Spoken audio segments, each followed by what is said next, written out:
آپ نے تو وہی والی ڈگریاں ہی دہرائی ہیں۔ دوسری طرف سے ڈاکٹر صدیقی نے ہاسے سنجیدہ لہجے میں جواب دیا۔ تو آپ کا کیا خیال تھا کہ ڈگریاں بدل چکی ہوں گی؟ عمران نے مسکراتے ہوئے کہا، وہ کیا کہتے ہیں کہ سچ بولنے والے کے پاؤں نہیں ہوتے، مطلب کہ وہ اپنی بات پر قائم نہیں رہتا، اس لیے میں سمجھا کہ آپ کو یاد ہی نہیں رہی ہوں گی کہ آپ نے پہلے کون سی ڈگریاں بتائی تھیں۔ ڈاکٹر صدیقی نے مسکراتے ہوئے لہجے میں کہا، لیکن انہوں نے عمران کو یہاں براہ راست جھوٹا کہنے کی بجائے سچ نہ بولنے والے کا کہا تھا تاکہ عمران کا احترام ملوث رہے۔ مطلب ہے کہ میری ڈگریاں جعلی ہیں، لیکن ڈاکٹر صاحب کیا آپ کی نیم پلیٹ پر طویل عرصہ سے وہی ڈگریاں نہیں لکھی ہوئیں؟ حالانکہ میں ہر بار اس امید پر پڑھتا ہوں کہ شاید ان میں اضافہ ہو گیا ہو۔ عمران نے بات کرتے کرتے کہا، آخر میں اس کا رخ دانستہ موڑا تھا اور اس نے ڈگریاں تبدیل ہونے کی بات اور ان میں اضافہ کی بات کر دی۔ آپ سے باتوں میں کوئی نہیں جیت سکتا عمران صاحب، آپ نے یقیناً ٹائیگر کے سلسلے میں ہی فون کیا ہوگا۔ ڈاکٹر صدیقی نے مسکراتے ہوئے کہا۔ ہاں، کیا حالت ہے اس کی؟ عمران نے پوچھا۔ وہ اب مکمل طور پر خطرے سے باہر ہے، لیکن اسے بولنے سے منع کیا گیا ہے تاکہ گردن میں موجود ٹانکوں پر زور نہ پڑے، اور اسے ابھی 10-15 روز لازماً ہسپتال میں رہنا پڑے گا، ڈاکٹر صدیقی نے کہا۔ وہ سن تو سکتا ہے؟ عمران نے پوچھا۔ جی ہاں بخوبی، ڈاکٹر صدیقی نے جواب دیتے ہوئے کہا۔ تو پھر میری بات اس کے کانوں تک پہنچانے کا کوئی انتظام کر دیجیے، عمران نے کہا۔ ہولڈ کریں، دوسری طرف سے کہا گیا، اور چند لمحوں بعد خاموشی کے بعد ڈاکٹر صدیقی کی آواز دوبارہ سنائی دی۔ عمران صاحب، میں ریسیور ٹائیگر کے کان سے لگا رہا ہوں، آپ بات کریں، ڈاکٹر صدیقی نے کہا۔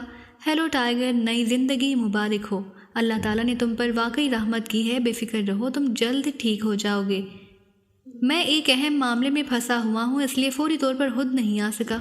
ڈاکٹر صدیقی نے بتایا ہے کہ تمہیں بولنے سے منع کیا گیا ہے، لیکن تم سن تو سکتے ہو۔ تم لکھ کر ڈاکٹر صدیقی کو بتا دو کہ تمہارے ساتھ کیا ہوا ہے اور کس نے تم پر حملہ کیا ہے۔ اب تم میری بات ڈاکٹر صدیقی صاحب سے کراؤ، عمران نے کہا۔ تو چند لمحوں بعد ڈاکٹر صدیقی کی آواز سنائی دی۔ ظاہر ہے ٹائیگر نے سر کو ہلا کر انہیں اشارہ کیا ہوگا کہ ریسیور اس کے کان سے ہٹا لیا جائے۔ ڈاکٹر صاحب، ٹائیگر کو کاغذ اور قلم دے دیں، پھر جو کچھ وہ لکھے وہ آپ پڑھ کر مجھے سنا دیں، عمران نے کہا۔ اوکے، میں آپ کو خود فون کروں گا۔ آپ فلیٹ میں ہیں نا؟ ڈاکٹر صدیقی نے پوچھا۔ ہاں، فلیٹ پر ہی ہوں، عمران نے کہا، اور اس کے ساتھ ہی اس نے گریڈل دبایا اور پھر ٹون آنے پر اس نے ایک بار پھر نمبر پریس کرنے شروع کر دیے۔ صدیقی بول رہا ہوں، رابطہ ہوتے ہی دوسری طرف سے صدیقی کی آواز سنائی دی۔ علی عمران، MSc DSc آکسن بول رہا ہوں۔ ارے آپ عمران صاحب، فرمائیے کیسے یاد کیا ہے آج آپ نے؟ صدیقی نے مسکراتے ہوئے لہجے میں پوچھا۔ تمہاری تنظیم 4 سٹارز آج کل کیا کرتی پھر رہی ہے؟ عمران نے پوچھا۔ آپ کو کیسے ہماری تنظیم یاد آ گئی؟ خیریت تو ہے؟ ہم تو بس چند چھوٹے موٹے جرائم کے سلسلے میں کام کرتے رہتے ہیں، صدیقی نے جواب دیا۔ آج کل پاکستان میں اغوا برائے تاوان کا کاروبار بڑے عروج پر جا رہا ہے، کیا تم نے اس کا نوٹس نہیں لیا؟ عمران نے پوچھا۔ نوٹس تو لیا تھا اور اس پر کام بھی کیا تھا، لیکن یہ عام سے لالچی لوگ تھے جو امراء کے بچوں کو چند لاکھ روپوں کے حصول کے لیے پکڑ لیتے تھے۔ کوئی بڑا گروہ سامنے نہیں آیا، اس لیے ہم بھی خاموش ہو گئے۔ کیا آپ اس سلسلے میں کام کر رہے ہیں؟ اور ٹائیگر اسی سلسلے میں زخمی تو نہیں ہوا؟ مجھے نعمانی نے بتایا تھا کہ اس نے اسے عام ہسپتال میں دیکھا تھا۔ آپ فلیٹ پر موجود نہیں تھے، چنانچہ اس نے براہ راست چیف کو فون کیا۔ اب کیا حال ہے ٹائیگر کا؟ صدیقی نے مسلسل بولتے ہوئے کہا۔ سب ٹھیک ہے، اس کی حالت تو خطرے سے باہر ہے، لیکن ابھی کئی دنوں تک اس کے بولنے پر ڈاکٹروں نے پابندی لگا دی ہے۔ وہ واقعی اس معاملے پر کام کر رہا تھا، اور صرف وہی نہیں، میں اور جوانا بھی اس سلسلے میں کام کرتے رہے ہیں۔ ان لوگوں کا نیٹ ورک اس قدر وسیع اور پھیلا ہوا ہے کہ میرا خیال ہے کہ ان کے خلاف 4 سٹارز کو باقاعدہ کارروائی کرنا چاہیے، عمران نے اس بار سنجیدہ لہجے میں کہا۔ ہم تیار ہیں عمران صاحب، آپ ہمیں گائیڈ کریں، صدیقی نے پرجوش لہجے میں کہا۔ تم میرے فلیٹ پر آؤ، پھر تفصیل سے بات ہوگی، عمران نے کہا۔ اوکے، میں پہنچ رہا ہوں، تب تک کے لیے اللہ حافظ، صدیقی نے کہا، اور اس کے ساتھ ہی رابطہ ختم ہو گیا تو عمران نے بھی ریسیور رکھ دیا۔ تھوڑی دیر بعد فون کی گھنٹی بج اٹھی تو عمران نے ہاتھ بڑھا کر ریسیور اٹھا لیا۔ علی عمران، MSc DSc آکسن بول رہا ہوں، عمران نے اپنے مخصوص لہجے میں کہا۔ ڈاکٹر صدیقی بول رہا ہوں، عمران صاحب، دوسری طرف سے ڈاکٹر صدیقی کی آواز سنائی دی۔ یس ڈاکٹر صاحب، ٹائیگر نے کچھ لکھا ہے یا نہیں؟ عمران نے پوچھا۔ ایک نوٹ لکھا ہے، میں پڑھ کر سنا دیتا ہوں۔ اس نے لکھا ہے کہ فوٹوگرافر کاشف کی ہلاکت کا سراغ گارڈن کلب کے ریمنڈ تک پہنچایا۔ پھر میں نے ریمنڈ سے معلومات حاصل کی تو پتہ چلا کہ ریمنڈ کی پارٹی ریڈ پینتھر کلب کا مالک رابس تھا۔ میں نے رابس کو کور کیا تو پتہ چلا کہ اصل پارٹی ڈان پلازا کے مالک اور ڈان بزنس سینٹر کے مالک سردار ارباب ہیں۔ میں سردار ارباب کے پاس ڈان پلازا پہنچا تاکہ اس سے مل کر معاملات کو آگے بڑھاؤں کہ وہاں ایک پیشہ ور قاتل راسکی مجھے ملا۔ اس نے مجھ سے ہیلو ہیلو کی اور پھر اچانک اس نے اپنی کلائی میں پہنا ہوا مخصوص کڑا جس پر انتہائی تیز بلیڈ لگے ہوئے تھے کا وار کیا اور میں بے ہوش ہو کر نیچے گر پڑا۔ پھر مجھے ہوش ہسپتال میں آیا۔ راسکی پیشہ ور قاتلوں کے ایک مخصوص گروپ کارنری گروپ سے تعلق رکھتا ہے اور کارنری اس گروپ کا سرگنا ہے۔ اس گروپ کا ہیڈ کوارٹر فین روڈ پر گرام کلب میں ہے، لیکن یہ انتہائی خطرناک لوگ ہیں، ڈاکٹر صدیقی نے مسلسل پڑھتے ہوئے کہا اور پھر وہ خاموش ہو گیا۔ کیا اتنا ہی لکھا ہوا ہے؟ عمران نے پوچھا۔ جی ہاں، لیکن عمران صاحب یہ سب کیا ہے؟ ٹائیگر کیا کرتا رہتا ہے؟ یہ پیشہ ور قاتلوں کے گروپ کے بارے میں اس نے لکھا ہے، یہ سب کیا ہے؟ ڈاکٹر صدیقی کے لہجے میں بے حد حیرت تھی۔ وہ انڈر ورلڈ میں کام کرتا ہے، اس لیے یہ اس کے لیے معمولی باتیں ہیں۔ بہرحال آپ نے اس کی حفاظت خصوصی طور پر کرنی ہے، ایسا نہ ہو کہ اس کے بچ جانے کی اطلاع قاتلوں تک پہنچ جائے اور وہ ہسپتال پر ہی حملہ کر دیں، کیونکہ پیشہ ور قاتل ہر صورت میں اپنا مشن پورا کرنے کی کوشش کرتے ہیں۔ عمران نے کہا۔ ٹھیک ہے عمران صاحب، میں خصوصی خیال رکھوں گا، ڈاکٹر صدیقی نے جواب دیا۔ اللہ حافظ عمران نے کہا اور ریسیور رکھ دیا۔ سردار ارباب لمبے قد اور بھاری جسم کا آدمی تھا۔ وہ اس وقت ڈان پلازا میں ڈان ٹریڈرز کے آفس میں بڑی بے چینی کے عالم میں ٹہل رہا تھا۔ بظاہر وہ ایک بڑا معروف بزنس مین تھا۔ یہ ڈان پلازا بھی اس کی ملکیت تھی اور اس میں تیسری منزل پر صرف اس کا آفس ہی تھا، لیکن سردار ارباب کا دوسرا رخ بڑا بھیانک تھا۔ وہ پاکستان میں اغوا برائے تاوان کے بڑے گروپس کا سرگنا تھا۔ سردار ارباب نے دوہری شخصیت اپنائی ہوئی تھی۔ اس کے تحت اغوا برائے تاوان کے 2 گروپس کام کر رہے تھے، جن میں سے ایک گروپ کا بظاہر سربراہ سیٹھ ہاشم تھا، جبکہ انتظامی انچارج مولا داد نامی ایک بدماش تھا، اور فیلڈ انچارج ایک آدمی سورج نامی تھا جسے سورج دادا کہا جاتا تھا۔ یہ گروپ خاصا بڑا گروپ تھا، لیکن اس سارے گروپ کا اصل سرگنا بھی سردار ارباب ہی تھا۔ وہ سپر چیف کے روپ میں اس گروپ کو کنٹرول کرتا تھا، جبکہ دوسرا بڑا گروپ براہ راست اس کے تحت تھا، جس کا سرگنا وہ خود بطور سردار ارباب ہی تھا۔ پاکستان میں اس وقت یہی 2 بڑے گروپ کام کر رہے تھے اور ان کا وسیع نیٹ ورک تیزی سے پھیلتا چلا جا رہا تھا۔ گروپ کا طریقہ کار واردات باقاعدہ سائنسی تھا۔ کچھ لوگ صرف ان لوگوں کے بارے میں مخبری کرتے تھے جن کے پاس بڑی بڑی رقمیں تھیں، یا پھر ایسے لوگ جنہوں نے حال ہی میں بڑی مالکیت کی اراضی یا مارکیٹ وغیرہ فروخت کی ہو۔ یہ مخبری کرنے والے لوگ مخبری کر کے اور اپنا معاوضہ لے کر سائڈ پر ہو جاتے تھے، جبکہ سورج دادا ان میں سے متمول اور بہتر شکار کا انتخاب کرتا اور پھر چند لوگ اس شکار کی باقاعدہ نگرانی کرتے، اس کے بارے میں تمام کوائف اور اس کی مصروفیات کے بارے میں گروپ کو رپورٹ دیتے اور پھر اپنا معاوضہ لے کر علیحدہ ہو جاتے۔ پھر سورج دادا کا گروپ حرکت میں آ جاتا اور شکار کو اغوا کر لیا جاتا۔ اس کے بعد اصل کارروائی شروع ہو جاتی اور تاوان کی کال دی جاتی۔ اس کے بعد بھاری رقم لے کر شکار کو چھوڑ دیا جاتا، لیکن اگر معمولی سا بھی شبہ ہو جاتا کہ شکار ان کے بارے میں کچھ جان گیا ہے تو پھر اس کو زندہ واپس کرنے کی بجائے اس کی لاش واپس کی جاتی تھی۔ پاکستانی پولیس چونکہ جدید انداز میں تربیت یافتہ نہیں تھی، اس لیے وہ پرانے دور کے انداز میں انکوائری کرتی تھی، لیکن ایسی انکوائری سے کبھی اصل مجرم پکڑے نہیں جا سکتے تھے۔ پولیس بھی بے گناہ لوگوں کو پکڑ کر اور ان سے جبراً اعتراف جرم کرا کر انہیں عدالت تک پہنچا دیتی تھی، اور اس طرح وہ کیس کی فائل بند کر دی جاتی تھی۔ اس کے علاوہ سورج دادا کی طرف سے ایسے پولیس آفیسروں کو باقاعدہ ماہانہ معاوضہ دیا جاتا تھا جن کے بارے میں یہ خیال کیا جاتا تھا کہ وہ ان تک پہنچ سکتے ہیں۔ البتہ صرف ایک رانا فاروق ایسا آفیسر تھا جس نے معاوضہ نہیں لیا، اور وہ واقعی بڑی مہارت سے ان کے خلاف آگے بڑھ رہا تھا، جسے پیشہ ور قاتل کے ذریعے ہلاک کرا دیا گیا تھا۔ اسی طرح ٹائیگر نامی شخص آگے بڑھ رہا تھا، اسے بھی ایک پیشہ ور قاتل کے ذریعے ہلاک کرا دیا گیا تھا، لیکن ابھی تھوڑی دیر پہلے جب بطور سپر چیف اس نے سیٹھ ہاشم کی کال سنی تو اسے احساس ہوا کہ معاملات ان کے خلاف جا رہے ہیں۔ 2 عورتیں بھی اس میں ملوث ہیں جنہوں نے رانا فاروق کے قاتل سائمن کو نہ صرف ٹریس کر لیا بلکہ اس پر تشدد کر کے اس سے کالو دادا کی پکا پتہ بھی معلوم کر لیا۔ پھر کالو دادا کو بھی اس کے آفس میں ہلاک کر دیا گیا اور وہاں کے محافظوں اور جوا کھیلنے والے سب لوگوں کو ہلاک کر دیا گیا۔ سورج دادا بھی اسی وجہ سے منظر سے ہٹ گیا تھا اور اب تمام کاروبار اور کاروائیاں بند کر دی گئی تھیں۔ لاکھوں اور کروڑوں روپے جو ہر ماہ کمائے جاتے تھے وہ سب آمدن ختم ہو گئی تھی۔ روپے کے علاوہ سردار ارباب کو جو سب سے زیادہ فکر تھی وہ گروپ میں شامل افراد کے بکھر جانے کی تھی، کیونکہ جس طرح پانی کے بغیر مچھلی زندہ نہیں رہ سکتی، اسی طرح یہ بدماش اور گنڈے ٹائپ لوگ بھی جرائم کے بغیر زندہ نہیں رہ سکتے، اور ایک بار اگر گروپ ٹوٹ جائے اور وہ لوگ جرائم کی کسی اور لائن میں شامل ہو جائیں تو پھر وہ دوبارہ گروپ قائم کرنا بے حد مشکل ہو جاتا ہے۔ سیٹھ ہاشم اور مولا داد نے منگی گروپ اور بہادرستان کے اولہان گروپ پر شک کا اظہار کیا تھا، جس پر سردار ارباب نے دونوں گروپوں میں موجود اپنے مخبروں سے معلومات حاصل کی تھیں۔ وہاں سے ایسی کوئی خبر نہیں ملی تھی کہ وہ سردار ارباب کے خلاف کسی بھی سطح پر کام کر رہے ہوں، اس لیے وہ زیادہ پریشان نہ تھا۔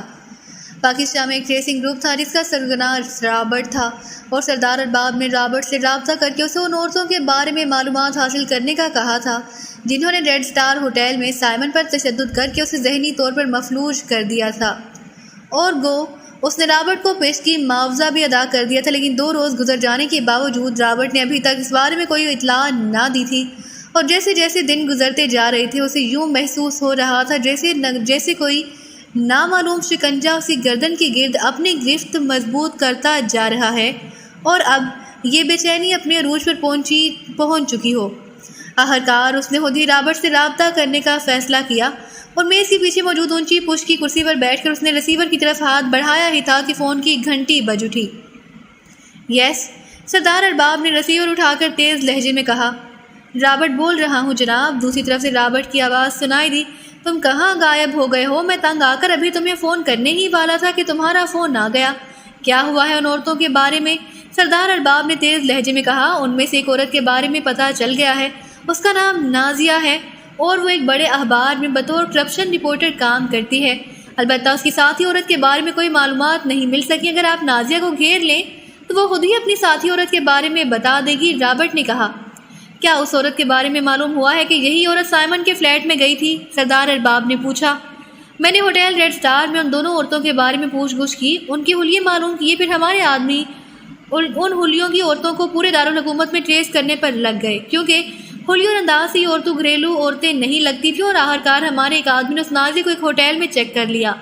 وہ کھانا کھا رہی تھی، پھر اس کا تعاقب کیا گیا اور اس کے بارے میں مکمل معلومات حاصل کی گئیں تو ان باتوں کا پتہ چلا۔ دوسری عورت کو بھی ٹریس کرنے کی کوشش کی گئی، لیکن ابھی تک اس کے بارے میں کچھ معلوم نہیں ہو سکا۔ رابرٹ نے تفصیل بتاتے ہوئے کہا۔ کیا حلیہ اس عورت کو، اور کہاں رہتی ہے وہ، اور کس وقت کہاں مل سکتی ہے؟ سردار ارباب نے میز پر سامنے رکھے ہوئے بیڈ کو اپنی طرف کھسکاتے ہوئے کہا۔ تو رابرٹ نے تفصیل بتانا شروع کر دی اور سردار ارباب ساری تفصیل پیڈ پر لکھتا رہا۔ ٹھیک ہے، شکریہ، اب ہم خود ہی باقی سب کچھ معلوم کر لیں گے، سردار ارباب نے کہا، اور اس کے ساتھ ہی اس نے کریڈل دبایا اور پھر ٹون آنے پر اس نے ایک کے بعد دیگرے کئی بٹن پریس کر دیے۔ یس سر۔ دوسری طرف سے اس کے فون سیکرٹری کی مودبانہ آواز سنائی دی۔ جیگر سے بات کراؤ، سردار ارباب نے کہا، اور اس کے ساتھ ہی اس نے ریسیور رکھ دیا۔ سردار ارباب اس گروپ کا براہ راست سرگنا تھا، اس کا عملی انچارج جیگر تھا، جبکہ دوسرا گروپ جو سیٹھ ہاشم کے تحت تھا اس کے لیے وہ سپر چیف تھا۔ وہ اگر چاہتا تو سیٹھ ہاشم کو کہہ کر اس عورت کو نازیہ کو کور کرا سکتا تھا، لیکن اس نے یہی فیصلہ کیا کہ وہ اس معاملے کو براہ راست اپنے گروپ کے ذریعے ہی حل کرائے گا۔ چند لمحوں بعد فون کی گھنٹی بج اٹھی تو اس نے ہاتھ بڑھا کر ریسیور اٹھا لیا۔ یس، سردار ارباب نے کہا۔ جیگر لائن پر ہے جناب، دوسری طرف سے مودبانہ لہجے میں کہا گیا۔ ہیلو سردار ارباب بول رہا ہوں، سردار ارباب نے کہا۔ جیگر بول رہا ہوں جناب، حکم فرمائیے۔ دوسری طرف سے ایک مودبانہ آواز سنائی دی، لیکن لہجہ خاصا سخت تھا۔ ایک عورت کا حلیہ نوٹ کرو اور اس کا پتہ بھی، سردار ارباب نے کہا۔ یس سر، دوسری طرف سے کہا گیا تو سردار ارباب نے سامنے رکھے ہوئے پیڈ پر دیکھتے ہوئے وہ ساری تفصیل بتا دی جو رابرٹ نے اسے لکھوائی تھی۔ ٹھیک ہے سر، اس عورت کا کیا کرنا ہے سر؟ دوسری طرف سے کہا گیا۔ پولیس کے ڈی ایس پی رانا فاروق کو، جو ہمارے گروپوں کے لیے انتہائی خطرناک بنتا جا رہا تھا، ایک پیشہ ور قاتل کے ذریعے سورج دادا کے سپر چیف نے ہلاک کرا دیا تھا، لیکن پھر معلوم ہوا کہ وہ عورتیں اس قاتل سائمن کے پاس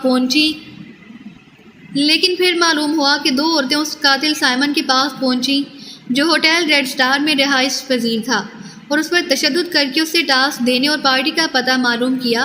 اس طرح سورج دادا کا خاص آدمی کالو دادا سامنے آ گیا، اور پھر اس کالو دادا کے اڈے میں قتل عام کر کے اسے بھی اس کے آفس میں ہلاک کر دیا گیا، اور سورج دادا کو بھی فوری طور پر پردے کے پیچھے جانا پڑا۔ یہ سب کچھ ہمارے لیے بھی انتہائی خطرناک ثابت ہو سکتا تھا، اس لیے میں نے اس گروپ کو ٹریس کر کے اس کے ہاتھنے کا فیصلہ کر لیا۔ چنانچہ میں نے اپنے طور پر ان عورتوں میں سے ایک عورت کو ٹریس کر لیا۔ یہ عورت صحافی ہے، اس لیے اب تم نے اس پر اس انداز میں ہاتھ ڈالنا ہے کہ کسی کو اس بارے میں معلوم نہ ہو سکے، اور نہ ہی کوئی ٹریس کر سکے کہ اسے کون لے گیا ہے اور وہ کہاں ہے، ورنہ صحافی نے ملک میں طوفان برپا کر دینا ہے، سردار ارباب نے کہا۔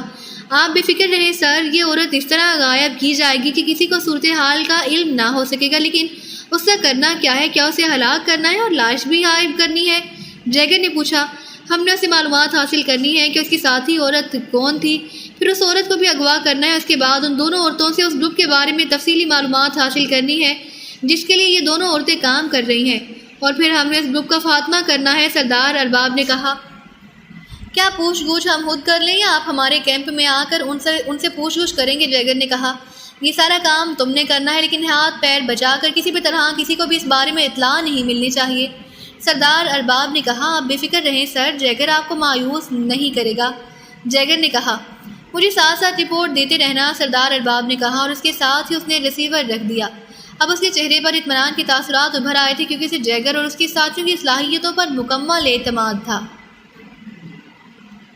صالحہ اپنے فلیٹ سے واپس اپنی رہائشی کالونی میں شفٹ ہو چکی تھی۔ وہ چونکہ بچپن سے ہی کھلے ماحول میں رہنے کی عادی تھی، اس لیے فلیٹ کی بند زندگی اس پر ذہنی بوجھ بن جاتی تھی، لیکن پاکستان سیکرٹ سروس کے اصول کے مطابق تمام ممبرز جلدی اپنی رہائش گاہیں تبدیل کرتے رہتے تھے، تو اسے بھی اپنی رہائشی کوٹھی چھوڑ کر کسی پلازا کی فلیٹ میں شفٹ ہونا پڑتا تھا، لیکن وہ جلد ہی واپس اپنی کوٹھی میں شفٹ ہو جاتی تھی۔ اب بھی وہ اپنی کوٹھی کی سٹنگ روم میں بیٹھی ٹی وی پر اپنا پسندیدہ پروگرام دیکھ رہی تھی کہ فون کی گھنٹی بج اٹھی۔ فون کے سلسلے میں ایکس 2 کے احکامات کے تحت حکومت نے ایسے انتظامات کر دیے تھے کہ سیکرٹ سروس کے اراکین شہر میں کہیں بھی شفٹ ہوتے لیکن ان کو فون نمبر ظاہر رہتے تھے۔ البتہ انہیں شفٹ ہونے سے پہلے خصوصی طور پر ایکسچینج میں اپنا نیا ایڈریس بتانا پڑتا تھا۔ ایکسچینج میں اسے سپر اسپیشل نمبرز کہا جاتا تھا اور ان کے ریکارڈ کے مطابق SS نمبرز ملٹری انٹیلیجنس کے لیے مخصوص تھے، اس لیے وہ پاکستان سیکرٹ سروس کے اراکین کا تعلق بھی ملٹری انٹیلیجنس سے ہی سمجھتے تھے، لیکن اس طرح پاکستان سیکرٹ سروس کے اراکین کو یہ فائدہ ہو جاتا تھا کہ وہ رہائش گاہیں بدلتے رہتے تھے لیکن ان کے فون نمبر ظاہر رہتے تھے۔ فون کی گھنٹی بجتے ہی صالحہ نے ہاتھ بڑھا کر ریسیور اٹھا لیا۔ یس صالحہ بول رہی ہوں، صالحہ نے اپنے مخصوص انداز میں کہا، میرا نام رخشندہ ہے، نازی نے مجھے آپ کا فون نمبر دیا کہ کبھی اشد ضرورت پڑنے پر میں اس نمبر پر آپ سے بات کر سکتی ہوں۔ دوسری طرف سے ایک نسوانی آواز سنائی دی، آپ پہلے اپنا تفصیلی تعارف تو کرائیے، نازیہ نے تو کبھی مجھ سے آپ کے بارے میں بات نہیں کی اور نہ ہی پہلے کبھی آپ سے ملاقات ہوئی ہے۔ صالحہ نے اپنی محتاط فطرت کی وجہ سے کہا، میں نازیہ کے ساتھ والے فلیٹ میں رہتی ہوں، میرا تعلق بھی اسی اخبار سے ہے جس سے نازیہ کا تعلق ہے، البتہ نازیہ رپورٹنگ سیکشن میں ہے جبکہ میں آفس سٹاف میں سے ہوں اور ہمارے آفس مامورات بھی حد سے مختلف ہیں، اس لیے نازیہ سے بھی ملاقات خاصی کم ہوتی ہے۔ آپ تو ویسے بھی نازیہ کے فلیٹ پر کم ہی آتی ہیں، اس لیے آپ سے کبھی ملاقات نہیں ہو سکی۔ رخشندہ نے اپنے بارے میں تفصیل بتاتے ہوئے کہا، ٹھیک ہے، آپ کی مہربانی کہ آپ نے یاد کیا ہے، آپ فرمائیے کہ میں آپ کی کیا مدد کر سکتی ہوں؟ صالحہ نے پوچھا، میرا خیال ہے کہ مدد کی ضرورت نازیہ کو ہے، مجھے نہیں۔ دوسری طرف سے رخشندہ نے قدرے غصیلے لہجے میں کہا، شاید مدد کا لفظ سن کر اسے غصہ آ گیا تھا۔ کیا مطلب؟ آپ نے خود ہی تو کہا ہے کہ نازیہ نے آپ کو میرا فون نمبر دے کر کہا تھا کہ اشد ضرورت پڑنے پر آپ میری مدد لے سکتی ہیں۔ صالحہ نے کہا، میں نے مدد کا لفظ استعمال نہیں کیا، یہ کہا ہے کہ اشد ضرورت پڑنے پر آپ سے بات ہو سکتی ہے۔ رخشندہ نے پہلے کی طرح غصیلے لہجے میں کہا، او آئی ایم سوری مس رخشندہ، آپ میری بات کو دوسرے رخ پر لے گئی ہیں، میرا یہ مطلب نہ تھا، بہرحال حکم کریں کہ میں آپ کی کیا خدمت کر سکتی ہوں؟ صالحہ نے اس بار مدد کی بجائے خدمت کا لفظ استعمال کرتے ہوئے کہا، میرا اندازہ ہے کہ نازیہ کو اس کے فلیٹ سے اغوا کیا گیا ہے، اس لیے میں نے آپ کو فون کیا ہے۔ نازیہ کو بھی اکثر خطرہ رہتا تھا کہ اسے اس کے دشمن عناصر جن کے خلاف وہ کام کرتی رہتی تھی اغوا نہ کر لیں یا ہلاک نہ کر دیں، اس لیے اس نے مجھے آپ کا فون نمبر دیا تھا۔ رخشندہ نے کہا، لیکن آپ صرف اندازے کی بات کر رہی ہیں، پلیز تفصیل بتائیے، یہ انتہائی اہم معاملہ ہے۔ صالحہ نے انتہائی سنجیدہ لہجے میں کہا، معاملہ واقعی بے حد اہم ہے، میں ابھی تھوڑی دیر پہلے آفس سے آئی ہوں تو میں نے نازیہ کے فلیٹ کا دروازہ تھوڑا سا کھلا ہوا دیکھا تو میں چونک پڑی کیونکہ نازیہ اپنی حفاظت کے سلسلے میں بے حد محتاط رہتی تھی، یہ اس کی فطرت نہ تھی کہ وہ اس طرح غیر محتاط رہتی۔ چنانچہ میں نے آگے بڑھ کر کال بیل کا بٹن پریس کیا لیکن کوئی جواب نہ ملنے پر میں نے دروازہ کھولا اور اندر داخل ہو گئی۔ فلیٹ خالی پڑا تھا لیکن ٹی وی چل رہا تھا اور اس کے سامنے پڑی کرسی کے ساتھ نازیہ کی وہ مخصوص چپلیں پڑی تھی جو وہ فلیٹ میں پہننے کی عادی تھی، اور فلیٹ میں نامعلوم سی بو پھیلی ہوئی تھی، ایسی بو کہ دم گھٹتا تھا۔ میں خوفزدہ ہو گئی اور پھر میں نے پلازا انتظامیہ کو فون کر کے تفصیل بتائی تو انہوں نے پولیس کو فون کر دیا اور ابھی پولیس اور انتظامیہ وہاں پہنچ چکی ہے، انہوں نے میرا بیان بھی لکھا اور فلیٹ کو سیل بھی کر دیا ہے۔ پھر اچانک مجھے آپ کا خیال آیا کیونکہ نازیہ نے مجھے بتایا تھا کہ آپ اس کی دوست ہیں اور آپ کا تعلق براہ راست کسی خفیہ ایجنسی سے ہے، اس لیے اس نے مجھے آپ کا نمبر بھی دیا تھا۔ رخشندہ نے تفصیل سے بات کرتے ہوئے کہا، کون سے تھانے کی پولیس تھی، کیا آپ کو معلوم ہے؟ صالحہ نے پوچھا، نہیں مجھے تو معلوم نہیں، پلازا انتظامیہ کو معلوم ہوگا، رخشندہ نے جواب دیا۔ ان کا فون نمبر بتا دیں، مہربانی ہوگی۔ صالح نے کہا تو رخشندہ نے فون نمبر بتا دیا۔ شکریہ، میں کوشش کروں گی کہ نازیہ تک پہنچ سکوں، تھینک یو، صالح نے کہا، اور پھر اس نے کریڈل دبایا اور پھر ٹون آنے پر اس نے پلازا انتظامیہ کا نمبر ٹریس کرنا شروع کر دیا۔ یس ہوم گارڈن پلازا۔ رابطہ ہوتے ہی ایک نسوانی آواز سنائی دی، آپ کے پلازا میں میری ایک دوست نازیہ رہتی ہے۔ مجھے ابھی ایک دوست نے اطلاع دی ہے کہ ان کے فلیٹ کو پولیس نے سیل کر دیا ہے، کیا یہ بات درست ہے؟ صالح نے پوچھا۔